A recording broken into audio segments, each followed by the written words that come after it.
Bonsoir à tous. Bonsoir, chers invités. Bonsoir.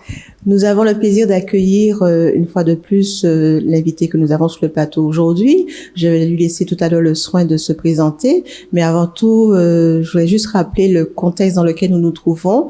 Il y a eu un séminaire organisé par l'association MIFEM de l'Église adventiste du 7e jour de la Guadeloupe et sur un thème assez spécial, mais on en dira un petit peu plus tout à l'heure. Je te laisse le soin de te présenter. Marilyn Dixit, responsable du ministère de la Femme au niveau de la Fédération des Églises adventistes de la Guadeloupe. Donc, nous avons déjà eu le plaisir de t'accueillir. Pour cette fois-ci, qu'est-ce qu'il y a de nouveau? Pourquoi tu es ici aujourd'hui? Je suis ici parce qu'on est dans le cadre d'un séminaire qui traite d'un sujet particulier, j'ai envie de dire même délicat, et qui fait partie d'ailleurs d'une de nos missions, c'est la lutte contre toute forme d'abus. Et donc, c'est un séminaire que nous avons dans un centre de vacances à Sainte-Anne et qui a commencé depuis le vendredi 10 et qui s'achève aujourd'hui dimanche 12 juin. Alors, qu'est-ce qui t'a inspiré, qu'est-ce qui a inspiré l'équipe à ce thème? La lutte contre les abus font partie du cahier des charges du ministère de la Femme. Parce que nous avons des thématiques que nous devons absolument traiter, comme les violences faites aux femmes, les abus sous toutes les formes. Ce sont des thématiques qui font partie du cahier des charges du responsable MIFEM. Alors, c'est vrai que quand j'ai vu le thème du séminaire, j'ai été un petit peu interloquée. Je me suis dit, bon, qu'est-ce que ça vient chercher dans notre milieu? Et en même temps, j'ai accompagné un groupe, parce qu'il y a eu plusieurs ateliers au cours de ce séminaire. J'ai accompagné un groupe et une des questions était de savoir, sur l'étude d'un texte biblique, qui était l'abusé et qui était l'abuseur. Donc, finalement, les rôles sont parfois un petit peu confondus, comme on a eu le cas pour Abraham et Sarah. Parfois on l'a ressenti comme un abuseur et d'autres fois plutôt comme un abusé. Mais penses-tu vraiment que ce thème ait sa place dans notre milieu religieux? Ce sont des choses qui ne se voient pas. Alors, nous vivons dans le monde. Le fait d'appartenir à une congrégation religieuse ne nous met pas hors du fonctionnement du monde. Ça, c'est de un. De deux, la question de l'abus existe depuis au temps biblique. Nous avons eu l'occasion, lors de ce séminaire, d'étudier la vie d'un certain nombre de personnages bibliques et on s'est bien rendu compte que l'abus a toujours existé et que Dieu a toujours combattu ce genre de comportement, de posture que l'homme peut prendre quand il y a des enjeux, que ce soit des enjeux économiques, des enjeux financiers ou autres. On a cité le cas d'Abraham. Il a eu à pratiquer de l'abus vis-à-vis de son épouse parce qu'il s'est senti en danger. Donc, la question de l'abus concerne tout le monde. Des hommes de Dieu ont été abuseurs et ont abusé et ils ont été abusés aussi à leur tour. La question de l'abus, c'est une question qu'on doit prendre au sérieux puisqu'il ne faut pas croire que parce qu'on est à l'église, ce genre de choses n'existe pas. D'ailleurs, Jésus, quand il parle de son église, il dit « laissez croître l'ivraie et le bon grain ». Ça veut dire, on parle même dans la Bible d'avoir des loups dans la bergerie. Ça veut dire que ce ne sont pas toutes les personnes qui sont dans une église qui sont forcément des personnes bien, qui ne vont pas avoir de mauvais penchants. Dans toute forme de congrégation, d'association, de rencontre, de croisement d'humains, il y a des gens bien, il y a des gens aussi qui ont des difficultés et qui vont parfois avoir des comportements répréhensibles. Donc, on ne doit pas avoir peur d'en parler et c'est la raison pour laquelle nous voulons sortir de l'omerta, ne pas faire de cela un sujet tabou, mais c'est un sujet de société et nous faisons partie d'une société et il nous faut en parler, il nous faut prendre conscience que ça peut arriver aussi chez nous et dans nos familles, au-delà même de la famille ecclésiale que nous formons.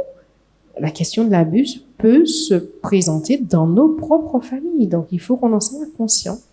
D'accord, mais est-ce qu'on peut vraiment sortir de la situation d'abuser? est-ce qu'il y a moyen de ne pas être abusé? Il faut déjà comprendre ce que c'est. Et l'objectif du séminaire, c'était premièrement de poser la question, de s'interroger à savoir c'est quoi l'abus, à quel moment qu'on parle d'abus, comment on peut se dire que je suis en posture d'abuseur, je suis celui qui abuse de l'autre, et à quel moment je peux prendre conscience qu'on abuse de moi. Il était important pour nous de poser cela. Maintenant, est-ce qu'on peut prévenir? C'est précisément ce que nous faisons.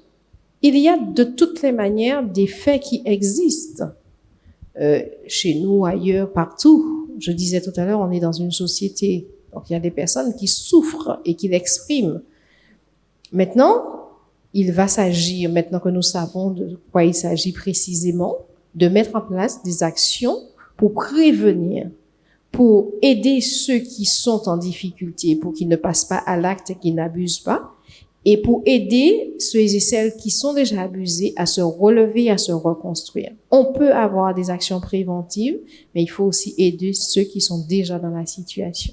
Donc, vous avez prévu un certain nombre d'actions préventives déjà pour la Guadeloupe en elle-même?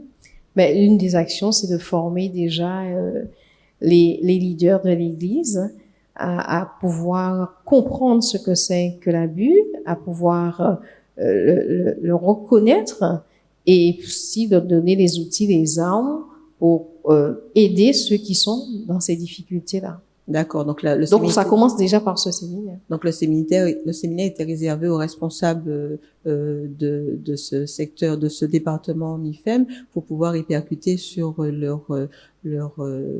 membres de leur section locale. C'est bien ça? En effet, les responsables MIFEM vont être les relais dans les églises, puisque nous avons eu 72 séminaristes.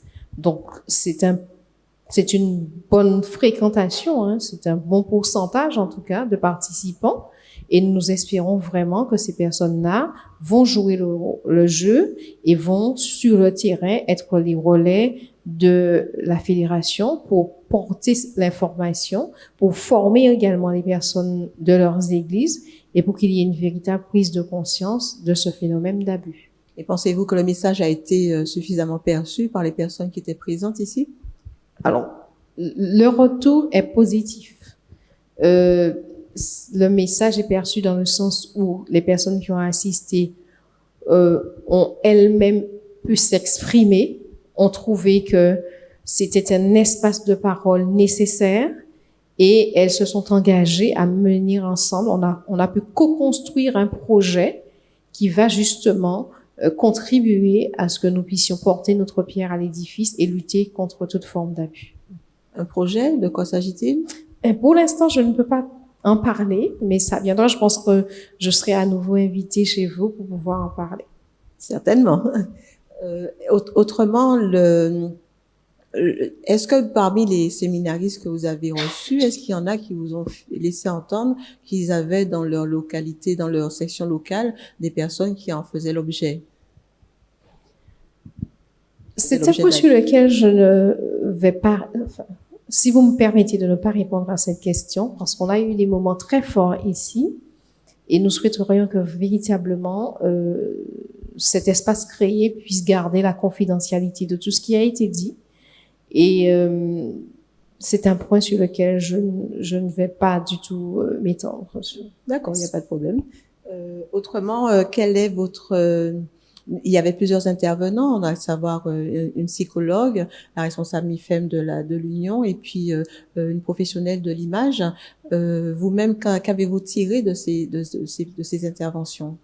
Alors, nous avons eu de très très belles interventions. Sur le plan spirituel, effectivement, c'est notre sœur Claudine Ténitry, qui est responsable du ministère de la Femme au niveau de l'Union des Antilles et Guyane françaises, qui nous a gratifié de ses interventions, et spirituellement, elle a bien montré comment Dieu était contre toute forme d'abus et que l'abus a toujours existé dans la Bible et qu'aujourd'hui encore, il y a des personnes qui, même quand elles font partie d'une congrégation et qu'elles sont positionnées, elles sont en poste de responsabilité, peuvent dévier et malheureusement commettre des actes malheureux d'abus à l'endroit d'autres personnes de leur congrégation, de leur famille. Et elle a bien montré, à l'appui de textes bibliques, que nous avons eu l'exemple d'Amnon, et que ce sont des choses qui existent et qui blessent une famille.